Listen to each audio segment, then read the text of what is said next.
श्री सतगुरु। ये है कर्म, शुभ कर्म का फल अशुभ कर्म का। इसीलिए दान पुण्य जो है वो भोज भंडारा कराते हैं। तो खिलाने से उस आत्मा को भी वहाँ तृप्ति मिलती है और जहाँ कहीं भी जाते हैं इसका पुण्य उसको मिलता है। वस्त्र दान भी वही चीज़ है, जो भी दान करते उसका महत्व है, तो जो देते हैं उसको वहाँ मिलता है। ठीक है, इसलिए ये चीज़ देने का परंपरा है। आजकल भले पंडित पढ़ लिख करके जो अंग्रेजी मीडियम वाले सब कहते भोज भात से कुछ नहीं होता, इसको हटाओ। लो, ब्याह शादी में 50-50 रुपये का 100-100 रुपये का कार्ड बना के लुटा देता है। 5-5 लाख का टेंट पंडाल देता है, दारू शराब पी के घिना करके वो नोच नाच के भाग जाता है। तो उसमें सब कुछ मिलता है क्या? जब विवाह शादी में इतना बर्बाद करते हैं तब भोज भात श्राद्ध संपीड़न में तो खाली खाने ना है और कौन चीज़ डीजे फीजे थोड़े है खर्चा। ये क्यों रुकेगा भाई? तो ये नियम है, ये वैदिक परंपरा में खिलाने का अन्नदान का बहुत महत्व है, इसलिए तो होना ही चाहिए। इसलिए जो जो चीज़ दान करते उसको चीज़ मिलता है। देखिए द्रौपदी महारानी ने वस्त्र दान करे थे। शिशुपाल बड़ा अत्याचारी था, वो भगवान को गाली देता था। अब भगवान को गाली देगा उसको अच्छा नहीं कहा गया। ये था शिशुपाल। तो आजकल भी है, लोग शिशुपाल से कम थोड़े दाबी रखते हैं। घर में देखिए, अभी जहाँ हम रुके उसके घर में भी देखिए पूरा हीरोइन का फोटो सजा हुआ है, एको गो भगवान भगवती का नहीं। और घर वाले कितने लोग घर में हैं लेकिन एक भी यहाँ सत्संग में नहीं बैठे हैं। अरे सत्संग हो रहा है, 1-8 घंटा बैठो। नाच नटंगी में तो बेशरम हो के आगे बैठ जाते हैं, आगे बैठने के लिए मार करते हैं। अभी इसी घर में नाच रख दीजिए, घर के अंदर एक को आदमी दिखाई नहीं देगा। उसमें काम नहीं होता क्या? सब काम हो जाता है। जब सत्संग हो रहा है तो कहते काम बहुत चल रहा है अंदर में। लो, कहने का मतलब है यही सब शिशुपाल है जो भगवान से विरोध करते हैं। इसलिए भगवान भगवती का फोटो घर में रखिए, आए गए उसका दर्शन होगा, मन पवित्र होगा। दुनिया में तो गंदगी फैला ही है। दुनिया में आपको कहाँ भगवान का दर्शन होगा? चारों तरफ हैवान शैतान ही घूम रहा है। इसलिए कम से कम घर आए तो भगवान का दर्शन होगा कि नहीं? फोटो का ही सही। इसलिए घर द्वार में भगवान भगवती का फोटो सजाना चाहिए। और जहाँ सत्संग भजन हो तो बड़े घर के हो, पढ़ी लिखी हो, बच्ची हो या उम्र दराज हो या बूढ़ी हो बूढ़े हो, चाहे दुल्हन हो कि दूल्हा हो, कोई भी हो, सत्संग यदि हो तो उस दरबार में हाजिरी जरूर लगाना चाहिए। थोड़ा सा समय देना चाहिए। इससे सत्संग का इज्जत बढ़ता है, सत्संग का सम्मान बढ़ता है। और ये सत्संग क्या है? ये परमात्मा का घर है, परमात्मा का अंग है। सत्संग का इज्जत बढ़ाए तो किसका इज्जत बढ़ाए? भगवान का इज्जत बढ़ाए कि नहीं? तो भगवान का कथन है, कहते जो मेरा इज्जत और सम्मान करेगा उसका इज्जत में 4 चांद लगा रहेगा। श्री सतगुरु, उसका इज्जत उसको सब जगह मिलता रहेगा। और नहीं, जब परमात्मा का इज्जत करना नहीं जानिएगा और एक बार वो नज़र फेर दिया तो ऐसी बेइज्जती होगी कि कहीं का नहीं रहेंगे, मुंह दिखाने लायक नहीं छोड़ेगा। मनुष्य से यदि दूसरा शरीर में भगवान ने भेज दिया तो दुर्गति होगी कि शुभ गति होगी?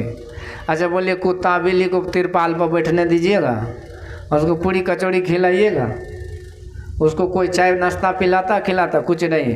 तो इसलिए परमात्मा कहते मैंने तुमको इज्जत दिया है, मनुष्य शरीर बना करके भेजा है। और यदि इसी इज्जत को बरकरार रखना चाहते हो तो मेरा भी इज्जत करो, यानी सत्संग में बैठने का अभ्यास डालो। तो इस तरह से जो सत्संग विरोधी, मतलब सत्संग में नहीं जाते हैं अथवा भगवान भगवती गुरु की उपासना आराधना शुभ कर्म नहीं करते, वो भी शिशुपाल ही मानिए उसको। इसलिए हमको भगवान का सखा बनना है, ग्वाल बाल बनना है, न कि शिशुपाल बनना है। ग्वाल बाल बनना है कि शिशुपाल? शिशुपाल बनो। तो ये बात है। तो शिशुपाल ने भगवान का विरोध किया था हस्तिनापुर में। वहाँ पर राजसी यज्ञ हो रहा था युधिष्ठिर महाराज के सानिध्य में। वो भगवान के ही सानिध्य में हो रहा था युधिष्ठिर महाराज के द्वारा। तो उस यज्ञ में अग्र पूजा की बात हुई कि भाई आगे पूजा कौन करे। देखिए यज्ञ जो है ना, वो जग जो है, यज्ञ नारायण जगदीश का अंश होता है, अंग होता है। यज्ञ को नारायण कहा गया इसलिए कि यज्ञ भगवान का ही अंग है। यज्ञ भगवान, भागवत में प्रसंग है कि यज्ञ के भगवान के रूप में भगवान प्रकट हुए। यज्ञ भगवान की पत्नी थी दक्षिणा देवी, इसीलिए यज्ञ में दक्षिणा का प्रथा है। बिना दक्षिणा का यज्ञ नहीं होता, पर बिना यज्ञ का शांति नहीं मिलता। तो इस तरह से यज्ञ की सेवा करना भगवान की सेवा होती है। इसलिए सत्संग में मंच में फूल चढ़ाना, फूल पत्ती अगरबत्ती प्रसाद झाड़ू पोछा, ये सब भी भगवान की ही सेवा है। अब भगवान ये खुद सेवा करके दिखाए हैं। क्या किए हैं? जब राजसूय यज्ञ हो रहा था तो भगवान कहते देखो जितने भी अतिथि संत महापुरुष आएंगे, मेरा काम रहेगा कि उनका चरण पखारने का काम मैं करूँगा। जूठन जो पत्तल है वो मैं साफ करूँगा। ये कौन कह रहे हैं? भगवान स्वयं नारायण कह रहे हैं। ये भगवान महत्व देते हैं सत्संग की सेवा के।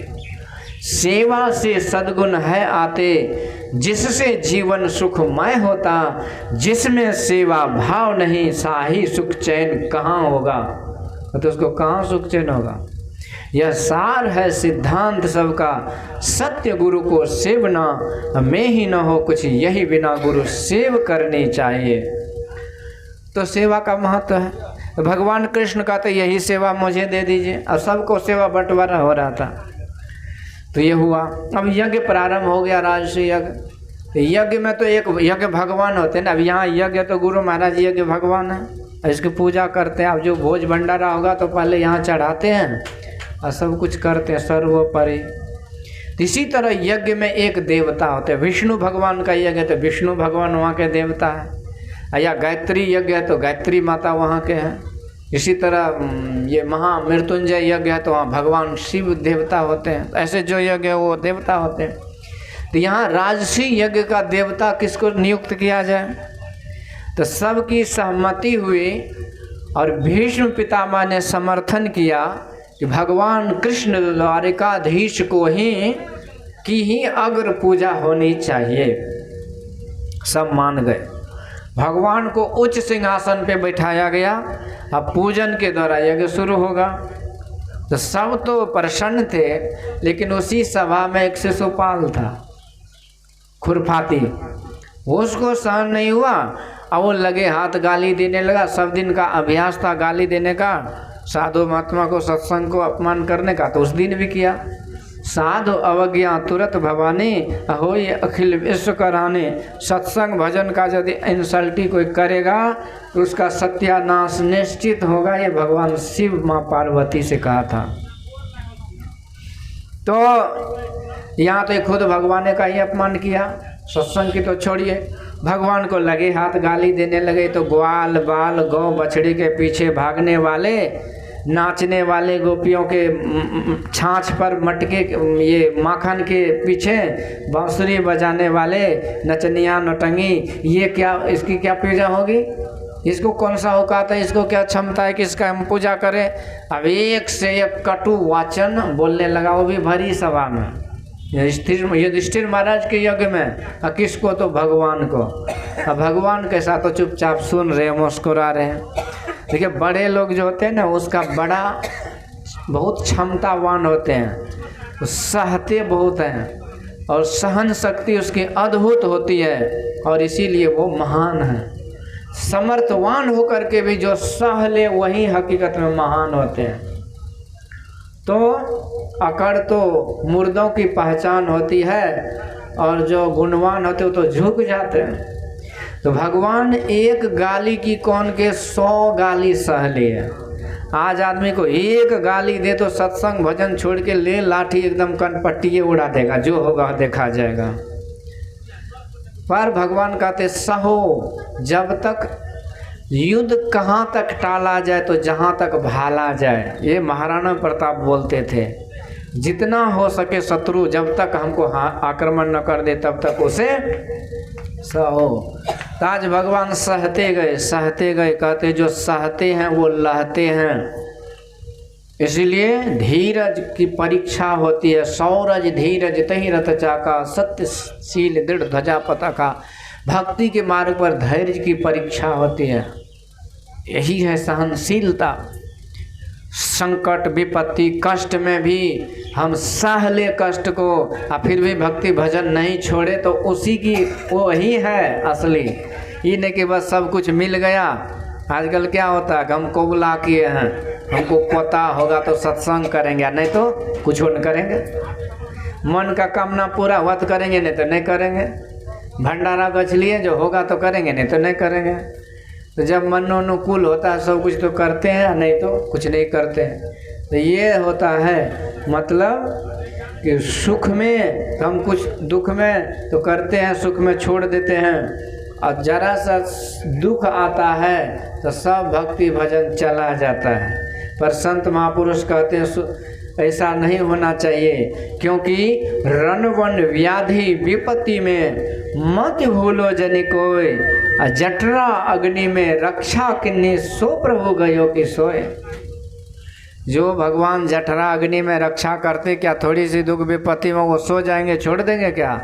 उसकी मर्जी में भी कोई राज है, इसीलिए उसकी मर्जी है तो अनप्रतिकूल काम हो रहा है। इसलिए कहते हैं हर समय उस प्रभु का याद करना चाहिए, न तो लोग विपत्ति में छोड़ देते हैं। तो कहने का मतलब है कि इस तरह से श्री सद्गुरु महाराज की जय। मैं क्या कह रहा था कि भगवान की अग्र पूजा होने लगी और शिशुपाल ने गाली देना चालू किया, पर भगवान सहते रहे। 100 गाली तक सह लिए। अब बाद में भगवान का सुदर्शन चला, हर चीज़ की सीमा होती है ना। सुदर्शन चला और शिशुपाल का गर्दन उड़ा, उसका तेज भगवान में मिल गए। उसी समय भगवान की उंगली में खरोच आ गई, खून बहने लगा। तो उसी समय ये द्रौपदी महारानी ने अपना नौलखा जो चुनरी थी उसको चीर करके भगवान की उंगली में लगा दिए। भगवान का तेरी द्रौपदी ये क्या कर दी, इतनी कीमती चुनरी को तुमने चीर करके जरा सा ही कष्ट हुआ तो इस पर क्यों लगा दी। तो द्रौपदी महारानी का एक नाम कृष्णा है, जो भगवान के ही सखा है, यानी कि भक्तिन थी। और इसलिए वो बड़े भाव के साथ कुछ बोली, कहती है प्रभु ये आपके उंगली पर जो है ना चीर, ये साड़ी ये चीर करके मैं नहीं लगाई, ये अपने आप लग गया, भाग था इस साड़ी का। चीर देख कर अधीर धागे ही स्वयं चीर छोड़ भागे हैं, वो धागे हैं अभागे जो उंगली पे नहीं लागे हैं, भाग उन्हीं के जागे हैं जो धागे उंगली पे लागे हैं। कहते वो धागे अभागे जो आपके उंगली पे नहीं लागे हैं, चीर छोड़ कर अधीर धागे ही स्वयं चीर छोड़ भागे। ये जो चीर है ना साड़ी, इसका धागा अपने आप भागे भागे आपकी उंगली पे लग गया और उसका भाग जग गया। पर वो भगवान बड़े प्रसन्न हुए और कहते द्रौपदी याद रखूँगा यह दिन, न जीवन में भुलाऊँगा। देखना द्रौपदी एक दिन मैं तुम्हारे काम आऊँगा, एक दिन काम आऊँगा। ये जो दान किया इसका परिणाम, इसका फल अच्छा मिलेगा तुमको, कभी वस्त्र की कमी नहीं होने दूंगा। अब द्रौपदी महारानी सोचती है कि लो हम दुनिया को लुटाते रहते हैं, हमारे पति सम्राट चक्रवर्ती हैं, दुनिया वाले को मांगने से पहले उसका मुंह भर देते हैं, सारे संसार का खजाना यहाँ पर भरा, ये हमको क्या दे देंगे। पर चलो भगवान का आशीर्वाद है, कोई बात नहीं। समय बीतता गया। एक दिन वो विषम परिस्थिति आई और दुराचारी दुर्योधन ने बोला कि इस द्रौपदी को निर्वस्त्र करो। अब उसी समय द्रौपदी महारानी ने दोनों भुजा ऊपर उठा करके भगवान को समर्पित कर दी कि प्रभु अब आप ही के हाथ में लाज है। उसी समय भगवान ने साड़ी रूप में ही प्रकट हो गए। साड़ी बिच नारी है कि नारी बिच साड़ी है कि साड़ी है कि नारी है कि नारी है कि साड़ी है, किसी को पता नहीं चला, साड़ी का ढेर लग गया, द्रौपदी निर्वस्त्र नहीं हो पाए। तो द्रौपदी महारानी ने थोड़ा सा दान की तो किसको की, तो भगवान को की, क्या की, तो सारिद की। थोड़ा सा दान की तो उसे कमी रहा। इसलिए दान पुण्य का बड़ा महत्व है। जो चीज़ हम दूसरों के लिए दे देते हैं वो चीज़ मानिए दूसरों को नहीं दे रहे हैं, दूसरों के माध्यम से हम अपने आप को भर रहे हैं। स्वामी विवेकानंद जी महाराज ने कहा था, don't think that you are doing lot of charity for the sake of others happiness, make sure it is whatever you are doing it is for the sake of your own happiness, make sure you are making your future bright by giving doing the donation. कहते हैं आप दान पुण्य कर रहे थे, ये मत सोचिए कि आप दूसरों की भलाई कर रहे हैं। दान पुण्य के माध्यम से आप अपनी ही भलाई कर रहे हैं, अपना ही कल्याण कर रहे हैं। तो ये इसलिए होता है दान पुण्य का महत्व। अब रही बात सत्संग की, तो सब कुछ करते तो सब कुछ मिलता है, पर सत्संग करने से क्या चीज़ मिलता है? लोग कहते सत्संग में जो फालतू जाओगे वहाँ पेट भरता है क्या? अब लो, तो पेट कौन चीज़ से भरता है? तो कहते काम करोगे तो पेट भरेगा। तो काम करने से पेट भरता है, यानी कमाते हैं तो खाते हैं, यही ना बात हुई। कमाते हैं तो खाते हैं तो कमाते हैं खाने के लिए, बात आ गई कि कमाते हैं खाने पीने के लिए, और खाते हैं किस लिए? जीने के लिए ना, ये लंबी आयु जिए, बढ़िया से जिए, तो इसी के लिए खाते पीते हैं। तो कमाते हैं खाने के लिए, खाते हैं जीने के लिए, जीते हैं किस लिए? मरने के लिए। मरने के लिए लोग जीता है क्या? अरे जीते हैं किस लिए? तो सुख और शांति के लिए, हमको जीवन में सुख और शांति मिले। तो ये सुख शांति क्या खेत कोड़ने से, आलू रोपने से होता है क्या? तो मकान बनाने से, इंजीनियर या मेडिकल की डिग्री लेने से होता है? IAS IPS बनने से होता है क्या सुख शांति? यदि सुख शांति IAS IPS को होता तो सेल्फ सुसाइड वो नहीं करता, अपने परिवार को गोली मार देता, खुद गोली मार के मर जाता, फसली पर लटक जाता। लो, दुनिया का सब संपत्ति तुम्हारे पास, पढ़ाई लिखाई सब डिग्री डिप्लोमा, तुमने खोपड़ी क्यों उड़ा लिया? क्योंकि खोपड़ी में शांति नहीं है। ये शांति कहीं मिलती नहीं है, ये शांति इसी सत्संग में मिलती है। श्री सद्गुरु। इसलिए जीवन में जितना कमाना खाना और उपार्जन करना जरूरी है, उससे भी अधिक जरूरी है सत्संग ध्यान। इसलिए संत महापुरुष कहते शतम विहाय भोक्तव्यम, कहते 100 स्नान 100 काम छोड़ के भोजन करो, 1000 काम छोड़ के स्नान करो। स्नान मतलब शुद्धता पवित्रता में रहो। तो सत्संगी बड़का सत्संगी शौचालय घिनाया हुआ रहता है, उधर गंदगी, तो कौन सा शुद्धता हुआ? तो पवित्रता में रहना चाहिए। आज पवित्रता में नहीं रहने के कारण वायरस फैलता है, ये बीमारी ये गंदगी से आती है। शरीर को भी बाहर भी गंदगी है, अंदर भी गंदगी ठूसते हैं। चाइना में ये बीमारी फैला क्योंकि चाइना में सब जानवर को लोग खाते हैं, कीड़ा मकोड़ा सांप छुछुंद घोरन जो होता है ना, चीटा पिपरी छिपकली सब, उसको भूज करके वो खाते हैं। तो ऐसा खोपड़ी में घुसा लिया कि इसके बिना तो जीवन ही नहीं है। एगो आई थी यहाँ, वो ब्रिटेन की सुंदरी, मिस ब्रिटेन, यानी 20 सुंदरी थी, पूरे ब्रिटेन में वो सुंदरी थी। और उसको पत्रकार ने पूछा कि आपके सुंदरता का राज क्या है? जैसे भारत में भी विश्व सुंदरी बनती है ना, वो सब बाद में बनरी बन जाती हो तो अलग बात है। शरीर सब दिन एक जैसा थोड़ी रहता है। भक्ति भजन करेंगे तो परमानेंट सुंदरी होंगे, जैसे माँ सबरी हुई। ये कौन सी सुंदरी है, 2 मिनट रहा फिर बनरी हो गए। तो वही ब्रिटेन की विश्व सुंदरी, उसको पत्रकार ने पूछा, मिस ब्रिटेन, उसको पूछा कि आपके सुंदरता का राज क्या है? क्या बोली जानते हैं? वो बोली कि हम वो जो है ना छिपकली चीटा पिपरी वो चाली कीड़ा मकोड़ा जो है ना, उसको फ्राई करके उसका ब्रेकफास्ट करती हूँ। ब्रेकफास्ट मतलब नाश्ता।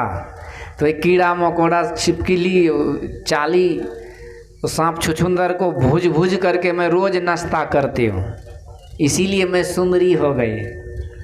तो बोला कि फिर दूसरों के लिए कुछ है आपके पास कहने के लिए? और भी मैडम जी सब है जो सुंदरी बनना चाहती है। तो वो विश्व सुंदरी बोलते हैं, ब्रिटेन सुंदरी, कि मेरा यही सुझाव है, सजेशन है, मेरा एक एडवाइस है, मतलब हमारा ये उपदेश है कि जिनको भी मेरे जैसा सुंदरी होना हो वो भी सांप छुछुंदर छिपकली को भूज भूज करके खाइए।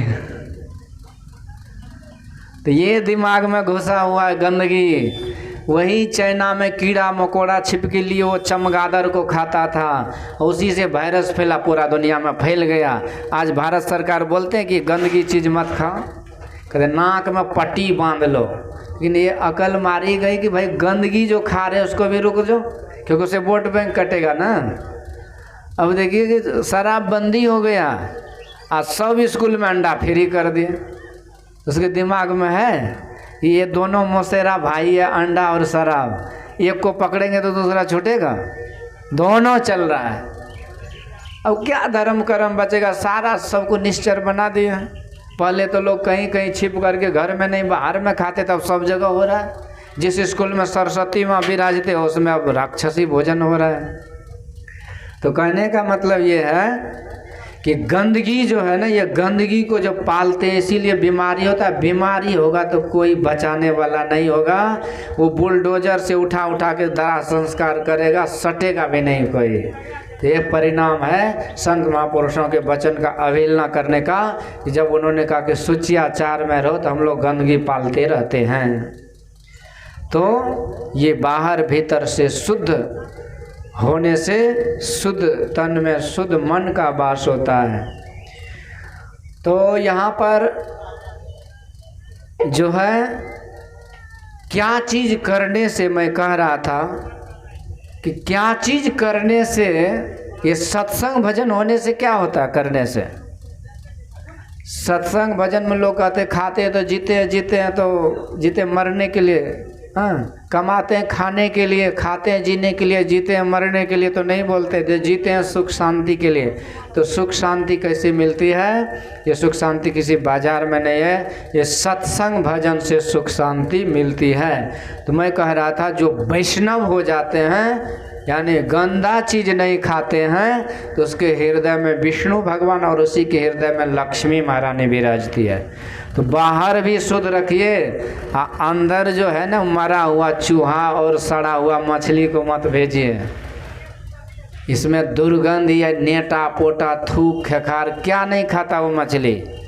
हम आँख रहते हुए धृतराष्ट्र बन के उसको खाते हैं। मुर्गा क्या नहीं खाता है?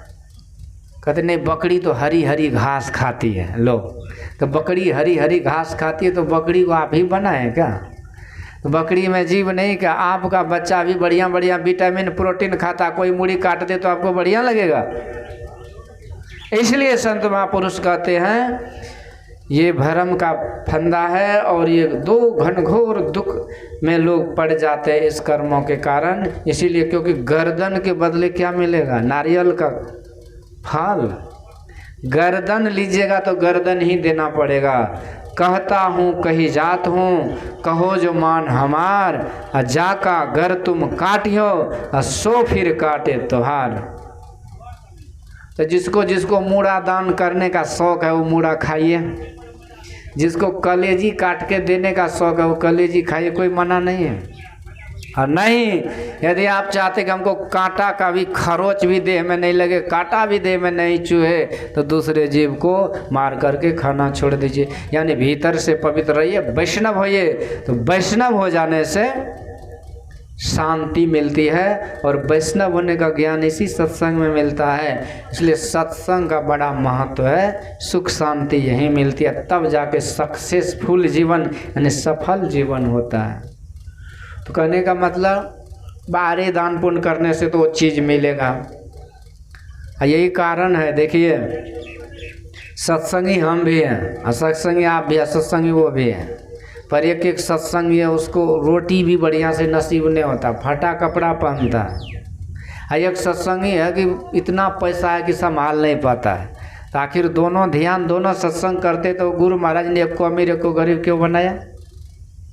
दोनों को समान देखना चाहिए ना। यदि दोनों को दो तरह से किया तो इसका मतलब गुरु महाराज पक्षपात करते हैं, ऐसा कुछ नहीं है। हाँ, ये बात ऐसी है कि जिन्होंने दान पुण्य किया वो अमीर हो गया, जिन्होंने दूसरे का लूटते लपटते रहा तो वो गरीब हो गए। एक टमटम घोड़ा गाड़ी में जब लगा रहता है घोड़ा तो टमटम खींचता है, और जब 1000 रुपये कमाता है टमटम वाले तो उस 1000 से पूरा परिवार मालपुआ खाता है, पर घोड़ा क्या खाता है? घास खाता है, क्योंकि दूसरे का लूटपाट किया तो कर्जा दे रहा है। इस तरह से गरीब अमीर का ये रहस्य है, ये लीला है। कहने का मतलब ये है कि दान पुण्य जो करते रहेंगे वो गरीब नहीं होंगे। और दूसरी बात कि सत्संग से क्या होता है, कहते जो चीज़ दीजिएगा वो मिलेगा, पर जो सत्संग करता रहेगा उसको क्या मिलेगा? तो उसको मनुष्य शरीर मिलेगा। श्री सद्गुरु। तो सब कुछ मिल गया, अगला जन्म हो गया, सब कुछ मिल गया, लेकिन मनुष्य शरीर नहीं मिला। तब देखते विदेश में एक एक कुत्ता को इंसान से भी ज़्यादा सम्मान मिलता है, लेकिन कुत्ता बन के रहना कोई जीवन है? इसलिए भक्ति भजन एक साधन है जिसके द्वारा जीवन बनता है, यानी जीवन सुधरता है, यानी जीव को फिर से मनुष्य जीवन मिल जाता है। तो सब कुछ करते हुए भक्ति सत्संग अवश्य ही करना चाहिए। मैं ये श्लोक का जो व्याख्या कर रहा था कि शतम विहाय भोक्तव्यम, यानी 100 काम छोड़ करके भोजन कीजिए और 1000 काम छोड़ करके स्नान कीजिए, यानी शुद्धता में रहिए। तो स्नान में क्या है, आजकल लोग जगते हैं 9 बजे। गांव देहात का जो मैडम जी सब है ना, ये माता राम सब, ये विद्यार्थी लोग है, बुजुर्ग लोग या सज्जन लोग, ये लोग भी बाजारी से कम पावर नहीं रखते हैं। वो लोग 10 बजे जगते थे, ये 10:30 बजे जगते हैं। आजकल देखिएगा लाइट बत्ती जल रहा, खर खर खराटा दे रहा। लो ये कौन सी शुद्धता है? संत महापुरुष कहते पहले जब सुबह में चिड़िया चुनमुन जगते थे, मुर्गा बोलता था तो लोग उसके पहले जगे रहते थे। तो ये सुधार होता कहते हैं, इसलिए कि सुबह में स्नान करना चाहिए सूर्योदय से पहले, और सूर्य भगवान का स्नान करते हुए दर्शन हो तो जल तर्पण कर दीजिए। तो ये सब है, ये स्नान करना यानी शुद्धता पवित्रता में रहना बहुत महत्व रखता है। पवित्र भोजन करना, पवित्र रहने में रहना, ये सब एक दिन में बताया थोड़ी जाता है। बहुत सुनिएगा समझिएगा तब अकल आएगा कि क्या खाना चाहिए, क्या पीना चाहिए, क्या सोना चाहिए। नहीं तो आदमी बहुत दिन हो गया अभी तक ये भी बुद्धि नहीं है कि कब खाना चाहिए, क्या खाना चाहिए, कैसे रहना चाहिए। ये किसी कोर्स में पढ़ाया नहीं जाता है, डिग्री डिप्लोमा ले लेते, अभी तक अकल नहीं, अकल से पैदल होते हैं। क्योंकि ये भलाई की बात आपको कहीं नहीं मिलेगा, ये सत्संग में मिलता है। पर यहाँ कहने का विषय है 100 काम छोड़ के स्नान और 1000 काम छोड़ के स्नान करना चाहिए, और लाख काम छोड़ करके दान करना चाहिए, यानी शुभ कर्म करना चाहिए। शुभस्य शीघ्रम, शुभ कर्म करने का मन हो तो कहते जल्दी ही कर दो, अशुभ कर्म को टालते रहिए। तो शुभ कर्म के लिए काल करे सो आज कर, आज करे सो अब, पल में परलय होएगा बोहरी करेगा कब। अशुभ कर्म के लिए आज करे सो कल कर, कल करे सो परसों। इतनी हड़बड़ी क्या है जब समय बचा है बरसों। यह शुभ कर्म के लिए है, पर ये नहीं कि इस हिसाब से। इसीलिए लाख काम छोड़ करके शुभ कर्म करते रहना चाहिए। तो बहुत काम है, सत्संग में समय नहीं है, तो इसीलिए संत महापुरुष कहते इसका महत्व दीजिए। और कोटिम त्यक्त्वा हरिम स्मरेत, कहते करोड़ों काम छोड़ करके प्रभु का स्मरण करना चाहिए। यही जीवन में जीवन का धन है, इसी से जीवन मिलता है, सुख शांति मिलती है, जीव का कल्याण होता है। कहने का मतलब कि सत्संग जो है इसका बड़ा महत्व है। जब हम सत्संग करते हैं तो हमारा लोक और परलोक दोनों बनता है। ज्यों परलोक यहाँ सुख चाहूँ, तो मम वचन हृदय दृढ़ गहूँ। सुलभ सुखद मार्ग यह भाई, भगति मोरी पुराण श्रुति गाई। इस तरह से ये सत्संग का महत्व है। तो सत्संग करते हैं तो जीवन सुधरता है। और दूसरी बात, जिसके नाम से होता है उनका भी कल्याण होता है। माँ सबरी एक जन्म में खिखिरनी थी। क्या थी? खिखिरनी। संत महापुरुष का जुठन, खाली सत्संग हो रहा था, वो जुठा फेंक दी। और वो जूठन खाई तो क्या बनी? राजकुमारी। इतना फायदा किसी चीज में है?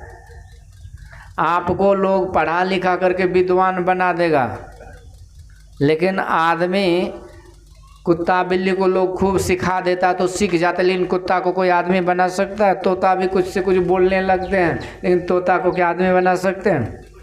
परंतु ये सत्संग का चमत्कार है। एक खिखिरनी, एक जानवर जिसको कोई देखने वाला सुनने वाला नहीं, जिसको मारने के लिए मघैया डोम पीछा करता रहता, वो खिखिरनी जब राजकुमारी बनी तो कितना सम्मान मिला। ये लाभ है सत्संग में। कहते सत्संग में क्या मिलेगा? उसी के लिए अकल खोलने वाला उपदेश। क्या नहीं मिलता है? जो दुनिया में कहीं नहीं मिलेगा वो सत्संग में मिलेगा। इसलिए वो राजकुमारी बनी। राजकुमारी ही बनी इतनी बड़ी बात नहीं है, क्योंकि राजकुमारी बन जाने से बड़े थोड़े हो जाते हैं। बड़े घराने में जन्म लेने से कोई बड़ा नहीं होता है, धनवान होने से कोई बड़ा नहीं होता। बड़ा तो वो होता है जिसके अंदर भक्ति भजन सत्संग है। नहीं तो वो बड़ा आदमी जो भक्ति सत्संग में नहीं करते, जमदूत का निमंत्रण कार्ड उसको मिल जाता, जमलोक जाने वाले होते हैं। और जो सदैव बड़े होना चाहते तो भक्ति भजन में लगते हैं। तो बड़ा हुआ तो क्या हुआ, जैसे पेड़ खजूर, अब पंछी को छाया नहीं, फल लगे अति दूर। तो बड़े रानी पटरानी बनने से कुछ बड़ा ही नहीं है। अब बड़े होकर के बड़ा काम करे तो बड़ा ही है। और सबसे बड़ा काम यही भलाई है, भक्ति भजन है। ये राजकुमारी बनी, अब भक्ति भी करने लगे, संस्कारी भी थी, सुंदरता शुभता है। देखिए कोई मूर्ति, कोई आदमी है देखने में बहुत अच्छा है, सुंदर है, और यदि रोते रहे तब तो सुंदरता पर बटा लगता है। भाई ये कौन सा सुंदरता जो आँख से आंसू टपक रहा है। और उसी सुंदरता पर यदि मुस्कान हो तब तो सुंदरता की और शोभा बढ़ती है। तो यही मुस्कान है भक्ति और भजन। कुशल कुशल के पूछते कुशल भया न कोय, जरा मोहि न भय मोह कुशल कहते होए। झूठे सुख को सुख कहे मानत ना मन मोद, जगत चवेना काल सब कुछ मुख में कुछ गोद।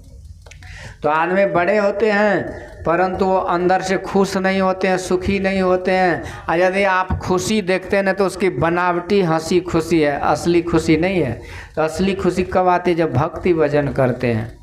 तो कहने का मतलब कि वो राजकुमारी बनी, राजकुमारी बन करके भक्तिनी भी बने, भक्ति सत्संग करती थी।